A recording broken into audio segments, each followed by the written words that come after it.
Everybody who's here is in trauma. Your whole house, your whole vision, your dreams of your kid, everything has been shattered. You had a bunch of dreams, like Rabbi Landau spoke about by the Sefer Torah, when you made that kiddush and you said the girl's name, and your whole life you had a vision of your home. You know, we've all bought books about the Shabbos table, and no books ever looked like this. There was no dogs in the books, and there was no tattoos in the books, and there were no boys and girls and backwards baseball caps and blasting music. This didn't exist. So the fact that you're frustrated is normal. It means that there's still a part of you that is human. And I hope to eradicate that shortly.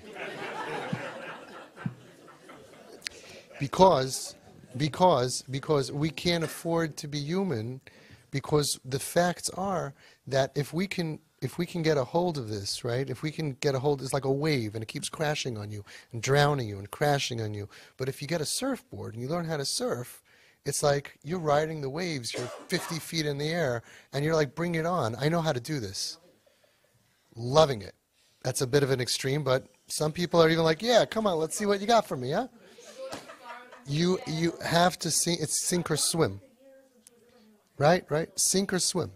It's sink or swim. Well, once you learn how to surf, you're going to feel good. You're going to have the same tsaras like other people here, and it's so good that you're here. It's so good that we have black belts that keep on coming back the rollover, and I really wish you all will remember to come back, because look at new people need chizuk.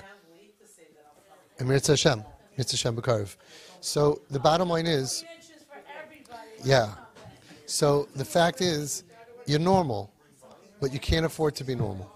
So here's the prescription. We have to fix this problem. First of all, the reason why we can't be normal is because, in my experience, right, if we don't do this, then whatever it is that you're dealing with is going to get worse. Because once you have antagonistic kids that are trying to make your life hell, it's a whole different league. Now you have a kid who says, she's my best friend, and still your life is hell. Imagine if he feels against you. She doesn't understand me, she doesn't like me, and I'm in a war. You know, one of the things that we do so well with the gift bombs, we eradicate all the lahachas. And look at all the stories out there, all the shomrim and atzala being called, the Baruch Hashem we don't need, because the kids are lahachas.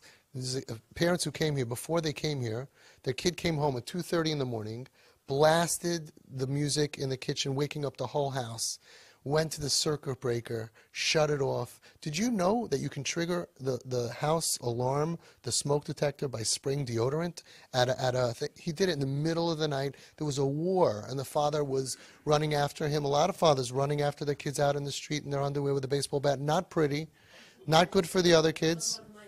And then there's a lot of bad stuff of fighting and screaming and yelling. And then not only do you have the dysfunction that you're dealing with, but you have this really yucky feeling that you really start to hate this kid for ruining your life. And they hate you. And then you have not just dysfunction, you have an enemy in your house. You have an enemy in your house, and you don't know what they're going to do and what they're going to steal and what they're going to bring in, because they don't care. It's burn the whole house down. Leave my computer out and my phone out for the younger kids to see. You think I'm bad? I'll bring down the whole house. They don't care about anything. You think he doesn't care about you? He only doesn't care about you in the chelik that he can't care about you, because he's like this, tunnel vision, in his trauma and in his spiral. But if he, Badavka, tried to not care about you, you want to hear stories of craziness, of kids who threw parties in their parents' house and burned all the stuff was outside the house, the couches, the clothing, the mattresses. I mean, trashing stuff because of the anger and pain that they feel that my parents don't love me and accept me. So here's what you need to do. You want to write this down. First thing is, she mentioned it, you got to start taking care of you. You need to go to somatic experiencing. You need to go to the gym. You don't gotta lose weight. Don't get nervous. You gotta go to the gym.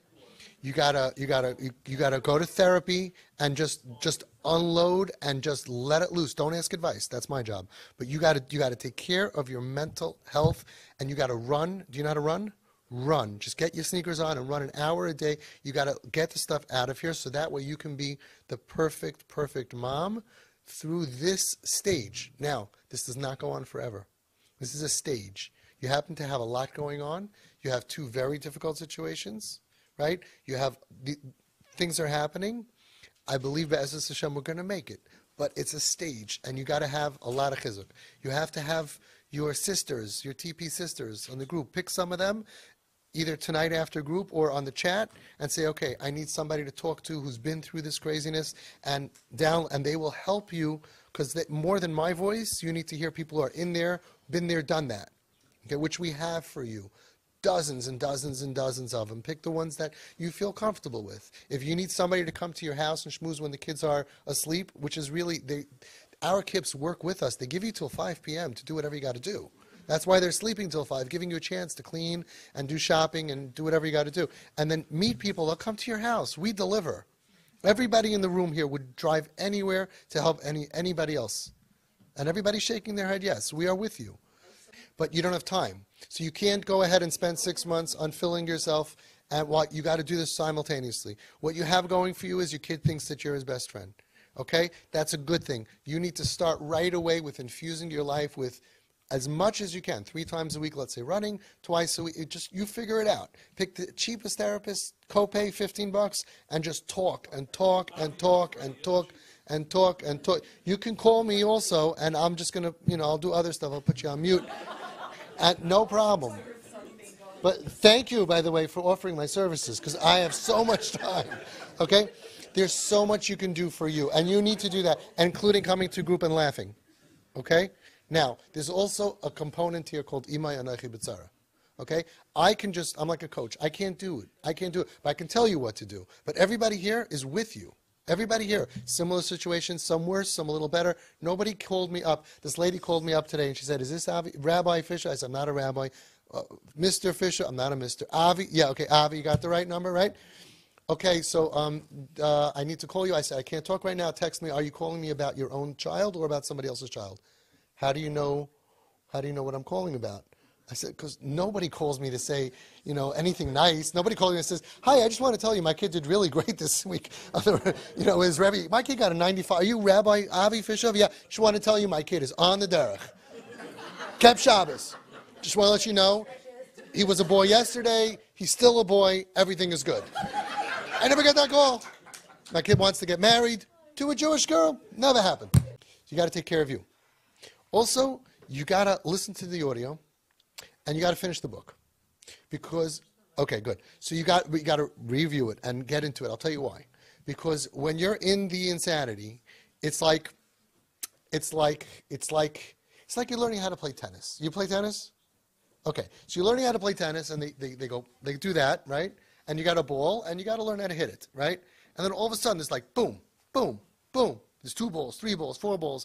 If you're not going to be a tennis pro, right, you're going to go crazy from all the balls. You have to be able to walk into your house and be a black belt. You have to be able to be smiley. You have to be able to know how to answer. You have to be able to ride that wave, say the right thing, boost, and be on your game like that. And your kids should not be saying, Mommy's stressed. Because that's mamish poison. It's like kryptonite. It's like mamish, what?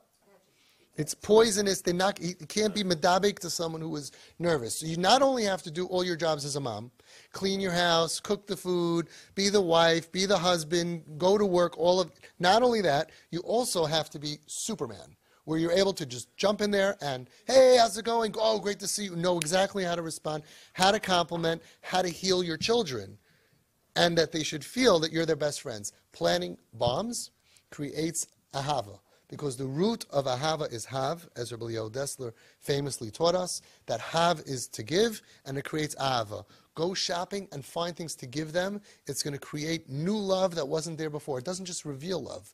It creates new love. And this whole process of healing is with your love. So the more love you have in your gas tank, in your arsenal, the more you have to give. Okay? I know that you feel totally overwhelmed. Maybe it feels like, when is this going to end? But you'll speak to people. It's a stage. It's a stage. You're actually doing remarkably well. You really are. I've been through this before. This is your first time? Yeah. I've been through this about 320 times. Okay? It's not fun for me either, even though it's not my kid, but I just have like 1% of everybody's pain. It's a lot, right? So I'm really fearful and nervous for everybody and hopeful and davening, everything. Just a little bit for everybody, a teeny bit, but it adds up. Okay? So I know what you're going through because I could feel it. You can do this. Your husband actually is amazing, which you didn't count on. Okay, now he got it. And once you get it, you can do it with your eyes closed. Once you become that black belt, once you really get what you're supposed to do, no matter what they throw at you, you know exactly the right answer. And guess what? It gets so much easier. You look at people here who have worse situations than you are in, but they're calm, they sleep at night, everything's fine because we just know what to do. So you're right now in a little bit of a low. You're going to learn how to ride that wave. You're going to get the help you need so you have the stamina. You're going to get a little bit more skill. We'll have a meeting. I want to meet your kids. Right? You're complaining. The kids are complaining. What have we done? How many times have I met you? 50? How many times did I meet your kids? Once? They're living with this insanity and dysfunction. I should be meeting them every week. So I do the skip groups, but that's not it. If you need more help, I'm there. With your rabbi, when the kids sit with the grandparents and the aunts and the uncles, we had such a great meeting, right? When the other kids see the Rav shaking his head and saying, yes, this is what Hashem wants, he is the Ratzon Hashem, and everybody here should give up because, yeah, he's not normal, he's sick, he's a chayla, or whatever they want to call it, he needs your help right now, he's struggling with life, he's on drugs, he doesn't know if he's going to live or die, of course you're going to give up, and it comes with a whole training. How many speeches from the sibling training audio did they listen to? Take him in the car. I gave you 20 hours worth for them to listen to. Let them listen to it. Go through the recorded sibling trainings with them in the car. Take them for a ride. My kids growing up, since TP started in the last 8 years, there's some of them that are really funny. There's the 3 angry siblings. Remember that one? The 3 angry siblings that came that I didn't want them to see. It's not such a clear recording because I don't want to record it because I knew if it's a microphone, they're not going to be honest. So I hid it, and afterwards I asked them if it's okay. And I changed their voice. I had to beep a lot of beeps. I had to beep. Whoo, these kids. So I had to do a lot of beeping, whatever. My kids, when growing up, so my oldest was 8 years ago, 6 years ago. My oldest was 18. My baby was 13, 12, when we went on trips, they would say, can we listen to the 3 angry siblings? And it's a lot to learn from it. It was entertaining, but it's a lot to learn from it. Let them listen to the training, to the PowerPoint stuff that we do. Train your kids. At your Shabbos table, if your kippah is there or not, the only divrei Torah you should say is the ones from GPS, which is all about love, and the ones that are in the book. Love and stories of Ahavas Yisrael and giving up for somebody else. We are asking of our 2,000 plus siblings to also become angels. They never get to sit in the front. It's always Kip in the front. It's always Kip in the spotlight. It's always Kip dog and this and that. And they're worried about shidduchim. And they're worried about... We have to fortify them with emunah and bitachon. We should be learning with our kids Talmud Devara. Right? The Talmud Devara. Learn it with your kids. Make them angels. The kids who get it, in 2 years from now, will say, we steiged. We steiged. They're going to learn how we look at another Jew in struggle, how to not look down. Teach them all these different Torahs. Share on your chats all the stuff I send you that's appropriate for them. We have to train them because they're the ones who, in a way, they feel maybe in a way they're suffering more than you. Your parents, you have a life, but who's going to want to marry me? Tell them about the great shidduchim we do in our group. Baruch Hashem. Tell them how many shidduchim we've done where people looked into the family and they said, no, they're a family you want to marry into because they love their kids. Like Rav Steinman said. Rav Steinman said, if they're merachik the child, don't do a shidduch with them. Give them the answers to their questions. Build up their emunah and bitachon. And explain to them that Hashem gave us this neshama in ikvus of the Mashiach as a favor to us for a tikkun to be masake in the chet of sinas chinam with ahavas chinam. And we're going to give up for her, and we're going to give up. And you're so lucky that you're healthy enough to be the giver. There's a story I always share with the siblings. I want to share it with you. Lately, I stopped saying it. I should say it again. I don't remember the name of the Rebbe that it happened to. Please, if anybody could find out. Rabbi Rappaport told me the story. I don't remember the name of the Rebbe. There was 2 rich guys, Chassidish guys, Chaim and Moshe, and they did a shidduch. Chaim had a boy, Moshe had a girl, and they were meshadech, and they each pledged to support a lot of money. They gave all the rubles and whatever it was called to the wedding. You know the story already? All of a sudden, Chaim lost all his money before the wedding. What? Okay, don't give away the punchline, but you know who the Rebbe was? Sanzerov? I don't think so. Yeah, before? Okay, let me know. Anyway, so Chaim lost all of his money, and Moshe said, listen, I want to break off the shidduch. Chaim said, you can't break off the shidduch, you have no right. It's not that I have money and I'm not giving it, I don't have money. So Moshe decided to go to the Rebbe. So he went across Europe, whatever it was, he took his horse and buggy, came Erev Shabbos to his Rebbe, and I find out who the Rebbe is, and he knocks on the door, whatever it is, goes to the Gabba. The Rebbe says, oh, look who's here, Moshe, Mazel Tov, you did a shidduch. Yeah, Rebbe. He says, why are you here? He says, I came because Chaim lost all of his money, and he wants to break off, and I want to break off the shidduch. Chaim says it's not right. I have no right to, and I don't want to go. I made a shidduch with a rich guy. He can't pay for the wedding. He can't support them afterwards. It's not fair. The Rebbe tells him, right now we're going into Shabbos. We'll talk Matzah Shabbos, but Moshe, you're going to be happy you came to me. Ooh, Moshe's the whole Shabbos, he's enjoying such a Friday night and a Tish and a Shabbos morning. The whole Shabbos, he's so happy. I'm going to be happy that I came to him. Zayagit, it's wonderful. After Havdullah goes back into the Rebbe tells him, listen, not only you can't break off the shidduch, but you should help Chaim pay for the bills. You have a chiyuv, a responsibility to help him pay for the wedding and lend him money and take care of Chaim. So Moshe says, Rebbe, I'll listen to whatever you say, but just explain to me. When I came in Erev Shabbos, you said, I'm going to be happy that I came to you. The Rebbe said, no, you misunderstood. So you should be happy that you're the one coming to me, complaining that Chaim lost all his money, and not that Chaim came complaining that you lost all your money. Right? This is your problem, and look at his problem. And this is what I tell the siblings. Tell the siblings that you're right. You're sitting over here like you guys are all bulletproof. Could have been you. You don't know who could have been hurt or who could have get confused, even though sometimes the kids think it's the Yetzer Hara. Okay, it's not their fault. Maybe you could have gotten the big Yetzer Hara. Maybe you would have had a learning disability, or you would have had difficulties in school. How do you know? So it's very nice. And I see, over 2,000 siblings. I see all different shapes, and they think like, oh, it's good. You're not better than your brother. You don't know what happened to your sister.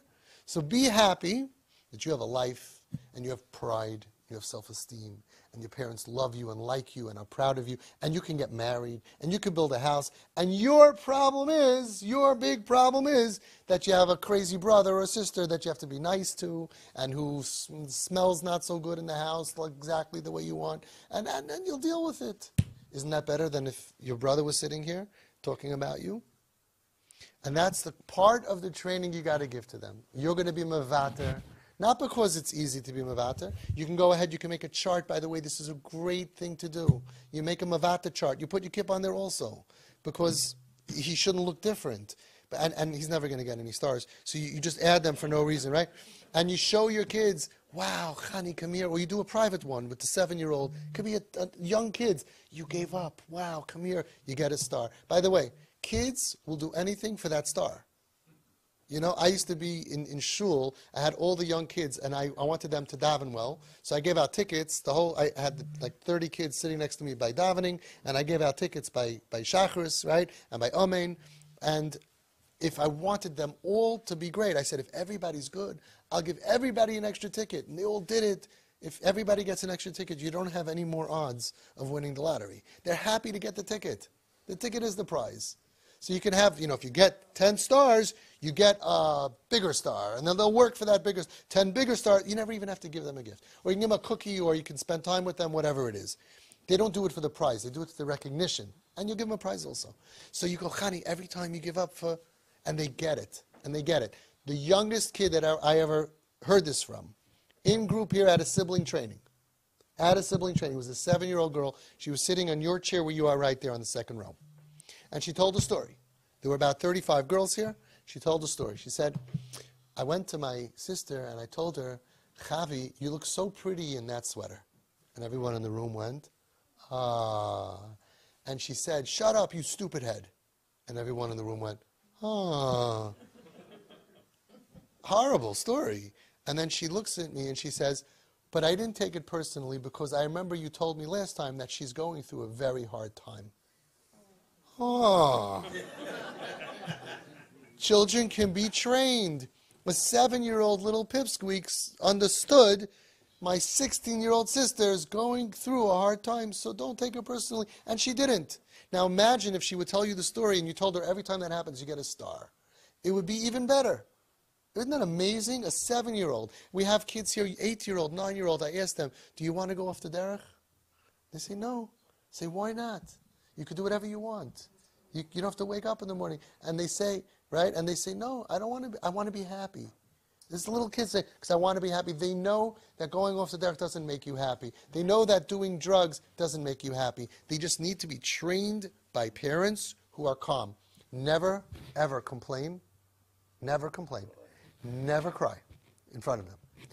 Never, ever, ever show them that you don't know what you're doing. Tell them, kids, kinderlach, we have a major problem with Chaim. We have a major solution. Our Rav is involved, and we have the best guide in the entire world. We have full faith in the method, and we have full faith in Hashem. We are going to grow, and everything's going to be great. When the kids see mommy is scared and Tati doesn't know what the heck he's doing, it's very, very terrifying. Calm, cool, and collective. If you don't know what to say, you tell your kip, you know, Maishi, I don't know what to say. I just know I love you. Give me a big hug. And then you say, oh, my stomach hurts. I got to go to the bathroom. And then you call me. I get tons of calls from the bathroom. That's why I don't use video chat. Everybody's calling me, Avi, I'm in the bathroom. I'm like, I hear the fan. What happened? What'd you do? What'd you do? Okay? So you don't have to know, but you're calm, cool, and you have to bake emunah into your children. We have faith that this is l'taiva, and it's not as a punishment to us, and it's some kind of a tikkun for us, and it's our privilege. There are so many lost souls in the world, and Hashem put one in our house, and we are the healthy ones. And the healthy have to care for the weak. You have to build them up that they are strong. You have to boost them. We are lucky. The healthy take care of the weak. The healthy take care of the sick. You're lucky. You go to school, and I tell the kids, every time Tati says no to you, you know what that means? You're still healthy. When you say no, you say, thank you, Hashem. It means I'm healthy. Right? And you shouldn't be saying no for no reason. You should be very careful. And you should be spoiling them emotionally. Not physically. And any battle that you're going to lose anyway, lose it with dignity and give it to them before. A lot of you know you have a kid where half the class already has the thing and you don't want to have the thing. You have a shita. Wrap it and give it to them. You're going to lose the battle anyway. Do it before it's a battle because otherwise you're traumatizing the kid. I don't get it. I'm getting hundreds and I go to school every single day and I want whatever that everyone else has and you're hassling me and meanwhile this kid is smoking on Shabbos in his underwear and you're going, I love you. That's a trauma. You got to be very smart and you got to boost your kids. If you look at the families here, our families consistently say, testimony, that after all the pieces come together, it's a bit rocky. When it all comes together, the parents consistently say, everybody gains. The kids steig. The family becomes healthier, stronger. They start caring about each other. Inter-sibling bonds is very important. Don't wait for a crisis. Start building up that have by getting your little one to give to the older one and older one to give to the little one. Inter-sibling bonds is very, very, very powerful stuff. Use the tools that work. And of course, Torah, Tefillah, Masim Tovim, Tzedakah, all the other stuff that you have to do. Go to your Rebbe's for brachas constantly. Go to Reb Chaim Kanievsky. If you have a kvittel, send it in. Find the big gedolim and daven and ask and bait and 100%. There's plenty of time for everything. Right when you're doing ishtadlus, you can't daven because you have to do ishtadlus. There's plenty of time. 1 minute when you can feel it, when you light the nares, but not in front of your kids. No crying in front of the other kids. You show your other kids, we have a machla, there's a refuah. We have emunah, we have betachon that this is going to work. And then you work on yourself at the same time to actually mean it. Plus, keep coming to group. Keep coming. There is a power, a koich of the tzibur, nothing to do with me. There's a tzibur here that backs each other and davens for each other and cares about each other, and that has a tremendous power. What I have found is, repeatedly, again, work through it, plow through it, work the system. A year later, 2 years later, you'll see the character of your kids is going to grow if the character of the parents grow. You start controlling your anger. You start controlling your anxiety. You start controlling being judgmental of people that you don't like or understand, right? Even Rabbanim, even Tzaddikim, even Rishayim, doesn't matter. Whatever it is, you start getting control over that, having an ayin tova, and you'll start seeing your children, they're going to work it out. They're going to have their days. They're going to have their moments. They're going to have their times that they're frustrated. And you bring them to the Rav, you bring them to Avi, you bring them to group, you give them pieces of the book to read, you pass on some of the videos that are good for them, you give them the sibling training, you work the system. It's a lot of work. But guess what? You give them hugs, lots of hugs for the other kids. I have kids that tell me, I don't understand, my parents, everything yes, yes, yes, yes, yes. No, no, no, no, no. What? No, you can't do that. You got to really parent properly. You don't have to parent different. Just go to Nesivei Chinuch. Parent with the regular kids according to Nesivei Chinuch. You'll be fine. But you can't afford to be wrong and make mistakes. You can't afford to say, I love you, and not hug your other kids. Start talking to them and being there for them in every way that you can. Healthy kids, so easy. It could be an extra cupcake. It could be picking them up by recess and just spending time with them and being there and understanding them and hearing them out. There's a lot that we can do. It's true. It takes a lot of time. Okay, that's why I don't recommend having kids.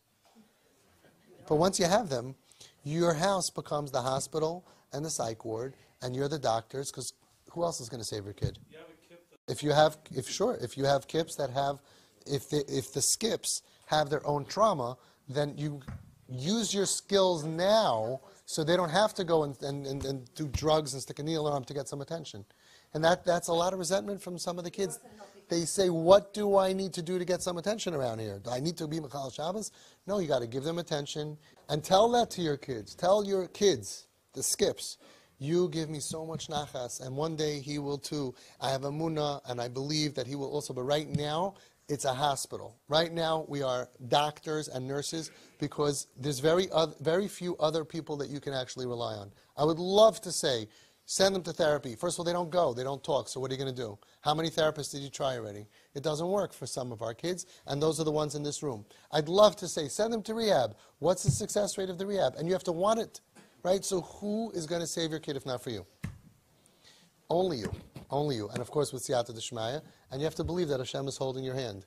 Just like by every chayla, by the head of the chayla, the Shechina is there. The Shechina is with you, 100%.